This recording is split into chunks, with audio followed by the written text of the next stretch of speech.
ഭാഗ്യക്കുറി നറുക്കെടുപ്പിലേക്ക് വീണ്ടും സ്വാഗതം. ഇന്നത്തെ സമൃദ്ധി ഭാഗ്യക്കുറിയുടെ ഒന്നാം സമ്മാനാർഹമായ MR 184440 എന്ന ടിക്കറ്റ് വിൽപ്പന നടത്തിയിട്ടുള്ളത് ആലപ്പുഴ ജില്ലയിലെ ഏജന്റായ Shrimati Thankamma K. Agency number A4139. രണ്ടാം സമ്മാനാർഹമായ MX 376272 എന്ന ടിക്കറ്റ് വിൽപ്പന നടത്തിയിട്ടുള്ളത് കോട്ടയം ജില്ലയിലെ ഏജന്റായ Shri PK Vinod Kumar. Agency number K6208. മൂന്നാം സമ്മാനാർഹമായ MT 770687 എന്ന ടിക്കറ്റ് വിൽപ്പന നടത്തിയിട്ടുള്ളത് തൃശൂർ ജില്ലയിലെ ഇരിഞ്ഞാലക്കുട സബ് ഓഫീസിലെ ഏജന്റായ ശ്രീ നിഷാദ് KR.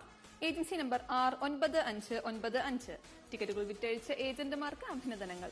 അടുത്തതായി ഇന്നത്തെ സമൃദ്ധി ഭാഗ്യക്കുറിയുടെ ആറാം സമ്മാനമായ 1000 രൂപയ്ക്കുള്ള നമ്പറുകൾ നറുക്കെടുക്കുന്നു. അവസാന 4 അക്കങ്ങൾ 30 തവണ